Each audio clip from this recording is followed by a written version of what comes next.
Welcome to this week's Eccentric Minute, brought to you by Eccentric. One of my favorite exercises to use with the K-Box is the K-Box Zercher Squat. The big thing with the equipment they provide is the bar is padded, so it's a lot more comfortable than you would be with a barbell, but it still is going to be all the upper back, leg, and core work of the normal Zercher Squat. Couple pro tips that I'd say here: make sure you've got a little bit more room on the strap at the top than you would guess so that you can keep it flowing smooth up and down. And I prefer to start this exercise at the bottom. So sit back, get all the way down into that deep squat position, chest up, abs tight, and start driving up. With the goal to keep your posture high and move fluidly through the range of motion, this is an absolute favorite of mine, and I hope you guys give it a try with your K-Box today. I really hope you enjoyed this week's Eccentric Minute. Make sure you check them out at eccentric.com to find out everything you need about the K-Box and the K-Pulley. Being a strength and conditioning professional requires constant pursuit of better knowledge, better methods, and better means. But what if there was a place where strength and conditioning coaches could learn from some of the most innovative practitioners in the world, such as Jeff Moyer, Lachlan Wilmot, William Wayland, James the Thinker Smith, and Keir Wenham Flatt? Well, you could find multiple lectures from each of these top-level coaches and a few lectures and examples from yours truly as well, all in the Strength Coach Network. The Strength Coach Network is going to bring you well over 100 different lectures from some of the top practitioners in the world to be your one-stop shop for your continuing education and professional development. So hop on over to strengthcoachnetwork.com/CVASP today and get your 48-hour trial for only $1. That's strengthcoachnetwork.com/CVASPS to get your 48-hour trial for only $1. I look forward to seeing you in the Strength Coach Network. Steve, thank you so much for spending the time with us today, man. Oh, I can't thank you enough for having me on. It's a big pleasure. Big pleasure. Yeah, man. I'm fired up for this, man. We've had the opportunity to talk a couple times and kind of rap about some of the interesting things you got cooking down there. It's in the summer with the heat. Cooking is kind of an interesting choice of words, I guess. But before we get going too far, let's let everybody know who you are, where you're at, and how you got going down there. Yeah, I don't have your typical strength coach story here, so it's a little bit different. I'll try not to be too long-winded so we can kind of get into the fun stuff. But I'm down here at Cienega High School in Vail, Arizona. We're just southeast of Tucson. People like to say they don't know where we are. The Phoenix schools don't like to acknowledge sometimes, but we got some coaches. They know who we are. They know who we are. We got some good guys up there, so they help promote us too. But so I'm that typical kid. I was in high school, wasn't very good student, wasn't the best, but I wanted to play football. We're both SUNY kids. I went to SUNY Brockport, so it was the one place that recruited me. And I got the opportunity to get up there, and I don't know what we did, but we produced some strength coaches. The opportunity to be Nate Harvey, formerly of Buffalo with the lead FTS, Ed Zaskolski, who's still at Brockport, Justice Gallick, who's with the Jets, Matt Walter, who owns his own Beyond Driven facility. We all lived together, played together, so got the opportunity. We didn't do too much lifting when I was in high school. I learned how to lift on my own, and we did some, but, having a group of guys like that really helped me get into it. So I knew there was kind of something I wanted to do, but I got a PE and a health degree. My parents, after I was done with my student teaching, tell me that they were going to move to Arizona. I'm like, all right, I've never been there. I like warm weather. I'll go play golf all year round, So I moved. Right before I moved, I was teaching gymnastics to 4 through 12-year-olds and swimming to 4 through 12-year-olds. And so when I was looking to move, I knew where the area of the school was. I was checking out all the high schools on Max Preps. Like, who's got good football? Like, where am I going to go? So luckily, Cienega was in the area I was looking at. So I moved on out here without a job, thinking I'd get a job because I moved in July, and we start school after Labor Day in New York, not knowing they start school in the middle of July here. So luckily I got the place I was teaching gymnastics. It was a franchise, so they gave a good word, and I went for a job interview for the gymnastics place. And one of the ladies who worked there, her husband coached football at Cienega. And then when I went on the interview, we went to a little restaurant and walked into a guy wearing a Cienega shirt. He was the D coordinator at the time, and he was like, hey, here's the head coach's number. So I called the head coach, and he was asking, like, hey, I coach football. I just moved out here. I'm a teacher looking for a job. Can I get an interview? What do we do? He goes, come out to practice. I go out to practice. He hands me a calendar. I said, you want to know about my experience? I got a couple years. Nope, just show up. So this time he gives me a job on his coaching staff, not really knowing who I am, but his whole deal was, if you show up and put the work in, you're going to be good for us. So I was doing the gymnastics and personal training and trying to get sub jobs. And he didn't have I wasn't getting much sub jobs. I'm like, dude, I'm not getting money. I can't really do this. So he helped me out and got me to be a long-term sub. So my first like teaching job at CNA, I was teaching like business, math, and economics. Meanwhile, I'm just like, I got to get in a weight room. Like, what am I doing? I got to get PE, do something. So eventually, though, it kind of, I've made myself so they couldn't really get rid of me, because now I'm coaching wrestling. We're going in the spring, and I'm going to be a baseball coach too. And they gave me a part-time health position. Now, granted, remember, I got a health degree, but everything I've ever done is PE, and we got block periods. So they threw me into a 90-minute block period in a health classroom, and I just got the health degree because my advisor told me to. Like, I don't know what's going on. So, but it transitioned me in. So then the next year, now I'm a full-time teacher. So, the whole time, I'm still training. I'm still keeping up with these guys, asking resources, just trying to figure it out. Like, how do I get into that? Because I knew I wanted to work in this weight room, which is really crazy because that's where I'm at. It took me 9 years to get here. But so I'm teaching health for a while. And somehow I wound up like, I got a class. It was before everybody went one-to-one. I had a class. It was the first one of our kind in our school, and my kids had laptops. So I'm teaching a digital health class. So that means like I'm using technology. I'm not a technology guy, but I'm using it. So our principal at the time gave me the opportunity to teach other teachers how to use technology. So that kind of evolved into one of our middle schools needed a site technology coordinator. Site technology coordinator is somebody who just oversees the infrastructure. So they asked me to do it. Zero tech background. I don't know what I'm doing. Sure, it's better than teaching health. I'm really tired of teaching health. It was like a part-time thing. So then I go do this, and I got to tell you, man, I'm wearing dress clothes, climbing on roofs, doing antennas, programming network switches. I'm like, I got to get out of this. So at that time, Niemer, who was our AP head football coach, he was going to transition into being the principal here. So he couldn't be the football coach. So he brought in Pat Nugent, who's, let me tell you, these two are like coaching legends of Tucson, Arizona. So he brings Pat in, and at that point in time, I need a better weight room. We need to upgrade the weight room. So they moved the facilities. We'll talk about that in a little bit. But so he's in, he knows my background and what I'm going to do. So I start writing his programming for the football team. And then I'm like 2 weeks away from taking a job at Raytheon because I can't do middle school technology anymore. And then the guy, Coach Johnson, who was in the weight room, was moving. And so he had the opportunity to bring me in. And so Coach Nugent brought me in and saved me, and finally got me 9 years later into the program I always wanted to be a strength coach for.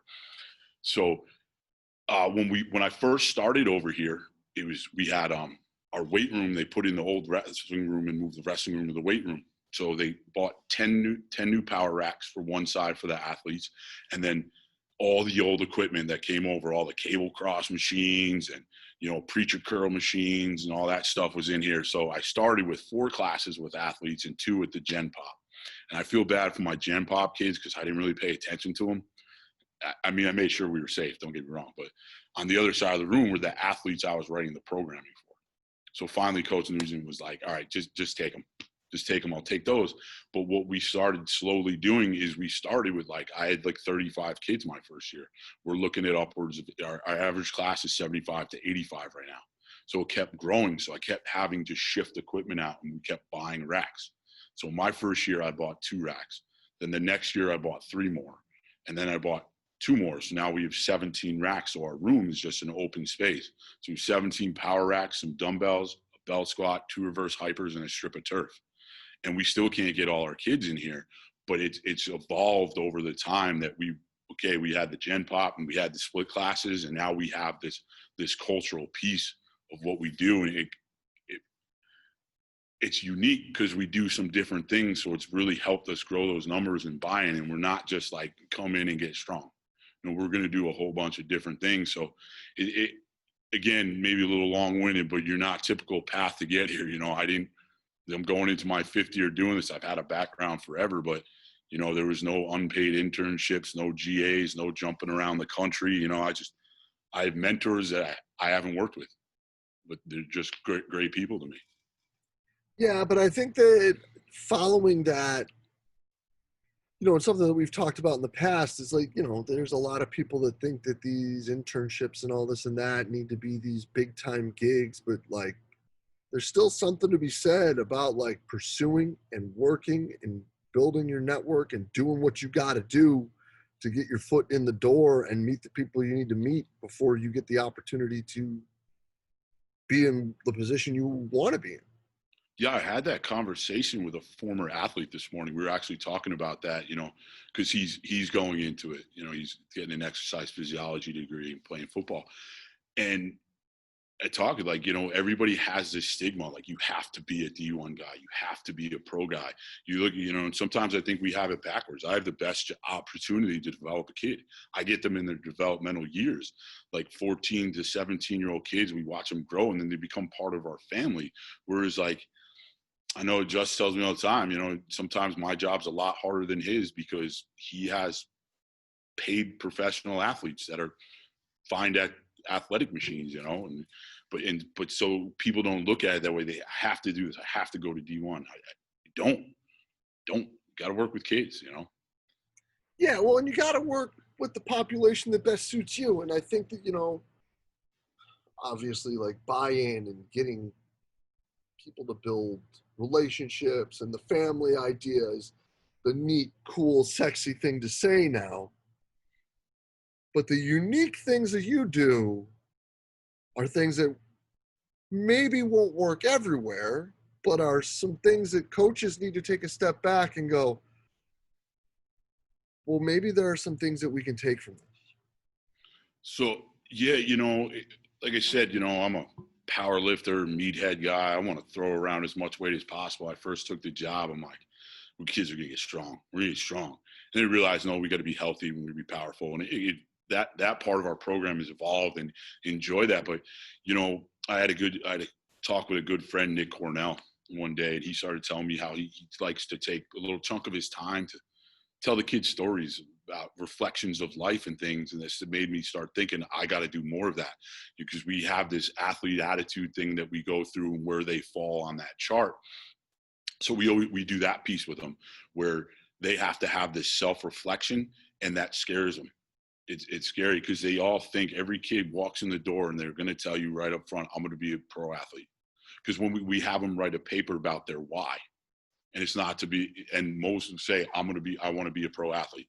Well, this isn't the class for you then because you need to develop in different manners.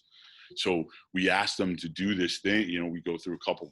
I ask my kids to write papers. We write papers sometimes. And so when they get that self-reflection, they sit back and they're like, oh, wow, I really, I'm not doing what I think I'm doing. I'm not doing what I think I need to be doing. And it really helps open up. And the other thing is that really helps us connect with our kids. One of the things that we're Cienega High School, CHS, connections, high standard success, number one thing. The number one thing we get to do in the weight room is make connections with kids and build and develop kids. And that, once they know you care, they just start to trust you and you talk to them. So like I have these kids write these papers and I have a girl, fantastic girl. I've used this story before.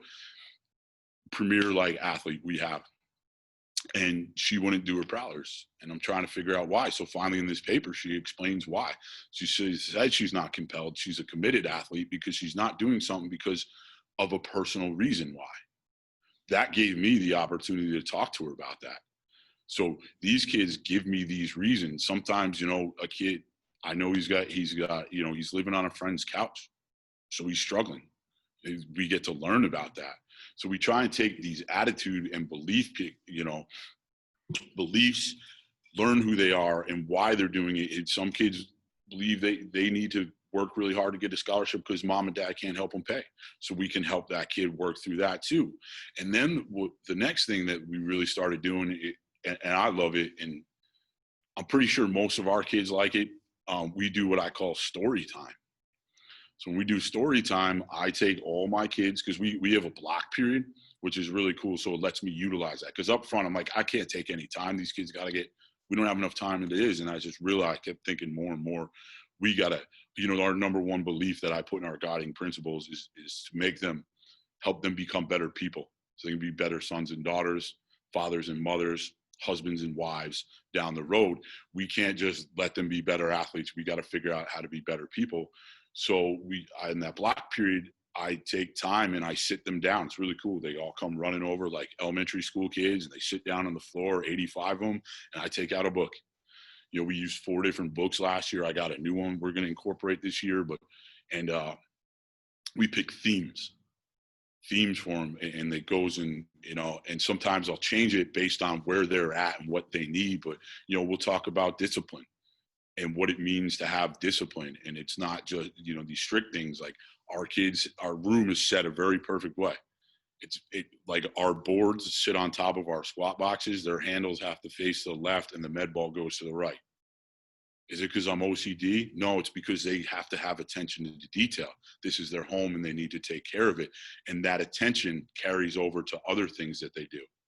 So if we can help with a little bit of discipline and attention to detail, that's going to carry over to their classroom life.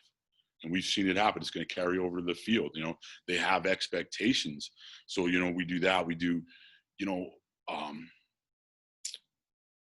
humility we've talked about. You name it, and we've done it. The process of being great. How do you get to that? And it's not just, they don't understand. We've talked about the steps of it. They all think that you start something and you go straight up in a straight line and it's going to be there. They don't understand. They go up, they'll plateau a little bit, they'll drop down, then they'll go up. They got to understand this process, and it really helps them understand, because how many times does a kid get down on himself because it has an instant gratification in our world? And it's not. Everybody thinks it's happening right now. We talk about the process with them all the time. Like, our freshmen have really done a great job of buying into the process and understanding. They all think they're going to come in. I had a kid one day come in over the summer. He was an incoming freshman. His dad came with a belt. I said, you could take that home, man. He ain't putting a bar on his back for months.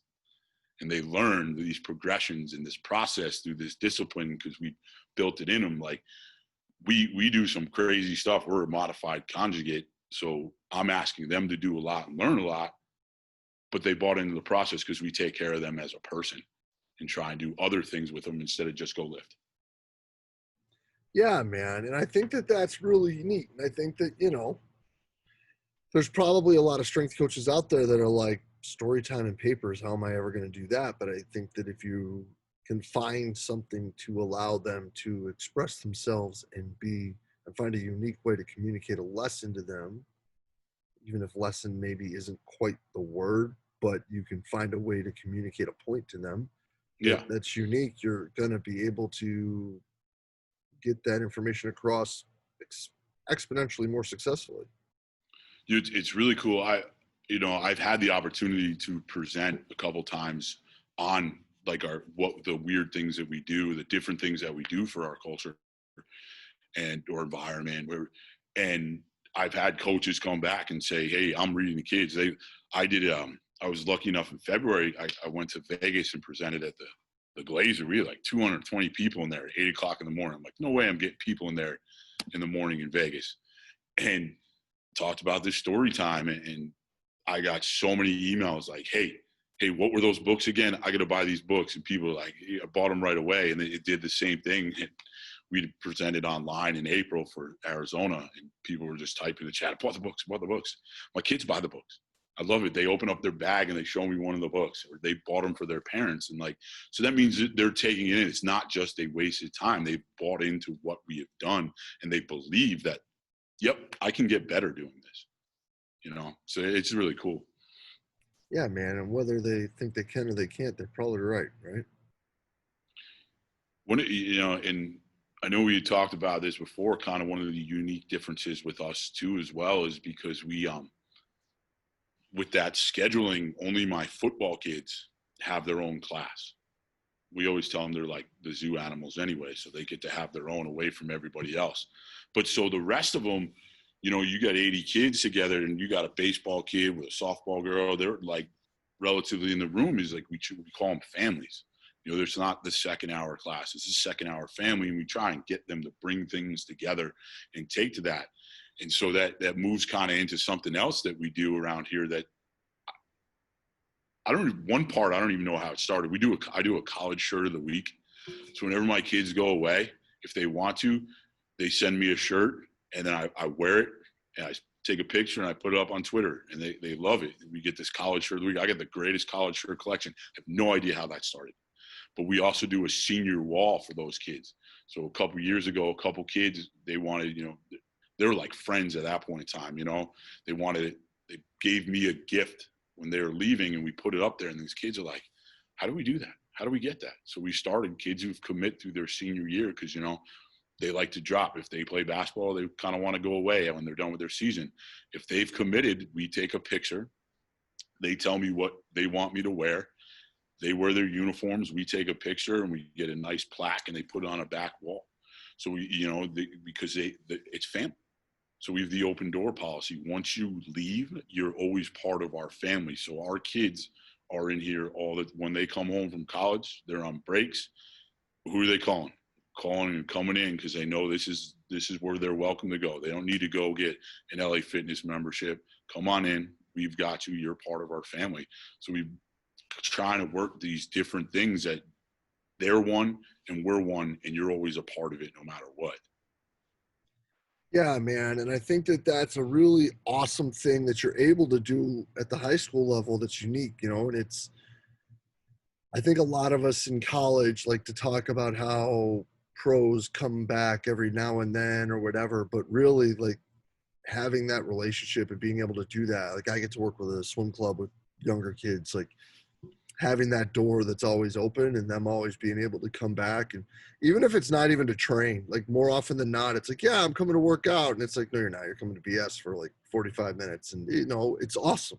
Like it's great. Yeah, you know, that's funny because some kids are going to come back and train. And most of the time when they do it, they have to come on my training time, which is 5 a.m. But they'll do it. But then you're randomly in class one day, and a kid just walks through the door just because he happened to be home for the weekend and just wants to come in and see you. And that's one of the best parts about high school and this job is you get them for 4 years. And I told our staff that, like, you take Algebra 1, you go to Algebra 2, you don't have that teacher anymore. So we get to build these relationships with them. So by the time these kids leave as seniors, they're not students, they're friends. You know, they're going to be calling you for life issues. I had a kid call me one day because he got pulled over. He got pulled over and he didn't know what to do. His mom was going to kill him. But so, you know, had him for 4 years. This is the kind of relationship that you have with a kid. So, you know, it's an awesome environment. You know, what's that old saying? You make the big time where you're at.